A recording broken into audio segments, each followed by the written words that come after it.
Welcome to Rupa's kitchen. আজকে শুক্রবার।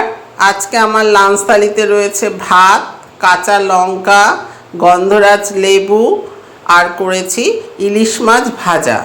এই গরম গরম ইলিশ মাছ ভাজা আর মাছ ভাজার তেল, নুন আর লঙ্কা দিয়ে ভাত মেখে খেতে কিন্তু দারুণ লাগে। আর রয়েছে ইলিশ মাছেরই ডিম ভাজা। আর করেছি ইলিশ মাছের মাথা দিয়ে কুমড়ো ঘন্ট। আর করেছি মুসুর ডাল। এই ডাল দিয়ে লেবু দিয়ে ভাত মেখে মাছের ডিম খেতে কিন্তু দারুণ লাগে। আর শেষ পাতে রয়েছে বোয়াল মাছের তেল পাতুরি।